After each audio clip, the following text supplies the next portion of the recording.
We're about to go inside of the C-suite of a very unique workplace that we all know and love. Look behind us, the Golden Arches.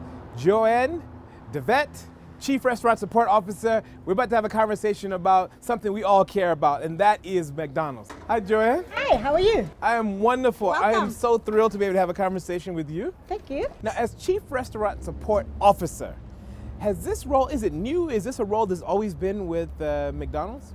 Look, it's new within South Africa, but globally, no, it's not new. But specifically in South Africa, this role was introduced in the early 2015s. So you're South African born and bred. South African born and bred from the Western Cape. From the Western Cape. Take us back to when you were a kid, your first memory of McDonald's. Look, when I was a kid, I couldn't relate to McDonald's because we had no McDonald's within South Africa. McDonald's really just came into market about 95. 95. At which point I joined as a trainee. Oh, you joined as a trainee. Oh, wow. So there was no McDonald's. Oh, I'm so sorry. You didn't get the McDonald's as the kid, no Happy Meals. Nothing, but I can tell you my 4 sons grew up with the brand because the eldest one was born in 95 when I joined.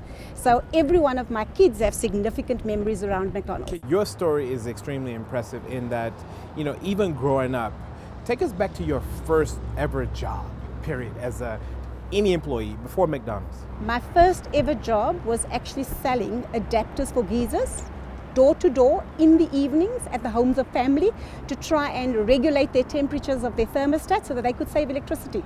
So so the tenaciousness comes through in your personality. Where do you get that? Is it genetic?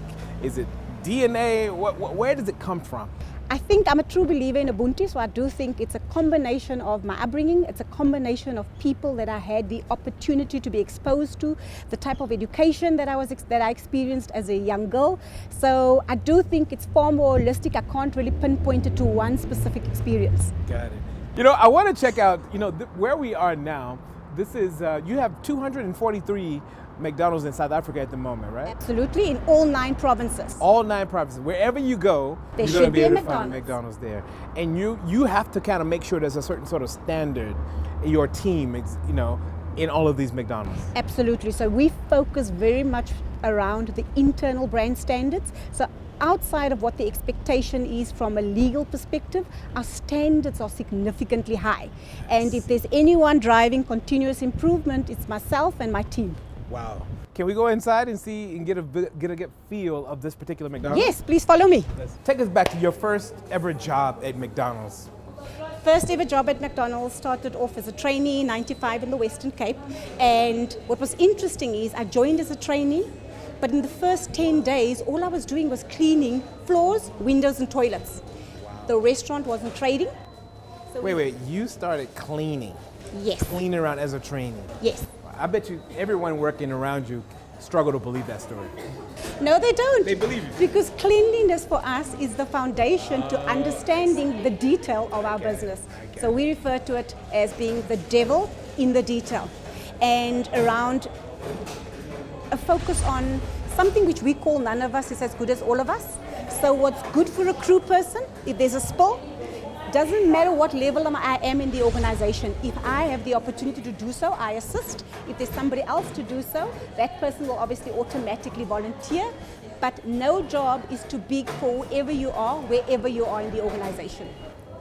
When you started here, did you ever dream that you'd be in your position that you are in now? Naively so. Then this title did not exist. So in 1996, I remember having my first conversation with one of the consultants out of the US, because we had quite a big delegation of expats assisting with deployment of restaurants in the early years. Okay. And what was interesting was the first conversation the individual had with me was around my vision for myself. And the first vision I naively declared is that I could see myself doing her role in less than 3 years. That dream came true less than 2 years. Wow. Thereafter, I actually was quite inspired by the then director of operations. So she was a black female out of the US, really trying to teach us the business model. And I said to Janet, you know what, Janet? One day, when I grow up, I dream to be you, the first black local director of operation, and that role was realized in 2008. Impressive. Now, take us through.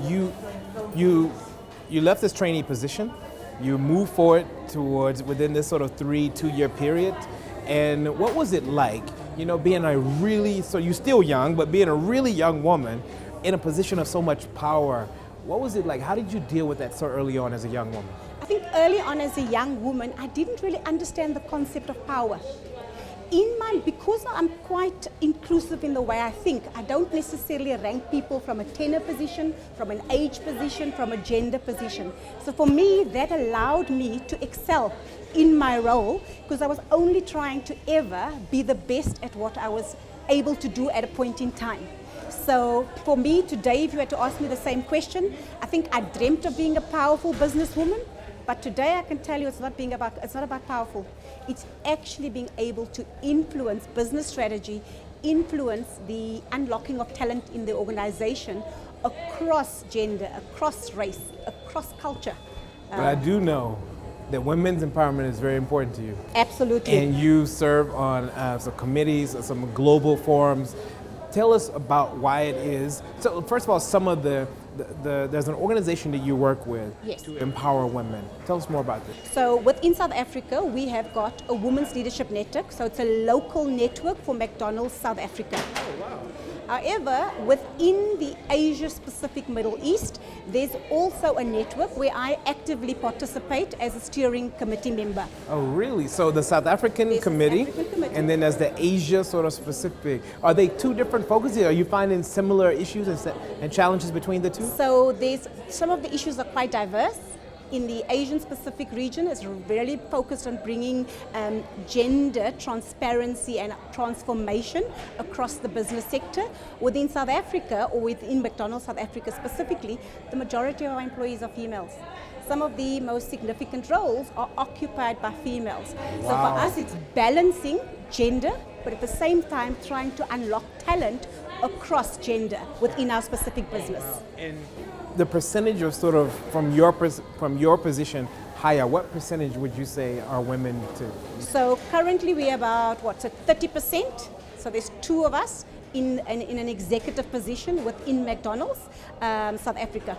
You know what I'm always impressed by is your cafe. Can we kind of go behind the cafe a bit and kind of get a sense of, what goes into what happens behind the scenes?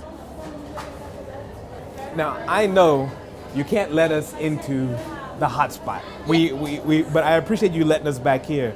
Your cafe, when did you guys introduce the cafe again? So we introduced the cafe in around 2009. That's when we really started looking at the coffee business. And the coffee business, McDonald's could have done one of two things. We could have gone for external real estate and had coffee markets outside of our core business. But we've decided to follow the lead across the different markets in the globe, looked at what is locally relevant for us, and for us, having a Mac Cafe where we sell premium brew or 100% Arabica in an espresso based, whether it's your cappuccino, your mochaccino or frappe, made sense to us. And it's really paying off. Wow. So can we get an espresso and finish the conversation off? Absolutely. All right, let's do that. You know what's amazing to me is that you, and I believe this with everything in me, you attracted those sponsors though. They didn't just come, there was something in you that attracted them. And gaining that level of fortitude and strength, what is something that you've learned? Because I'm sure there are times when it wasn't easy. What is something you learned in terms of staying strong so you can continue to attract opportunity?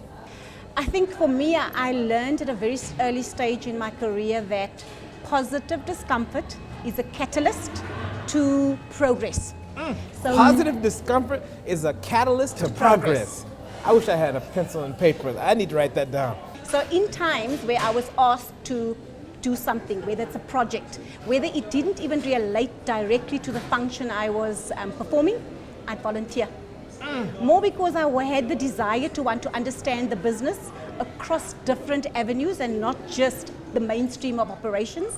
And if I look today, all of that contributed to my career success. Any women that inspire you?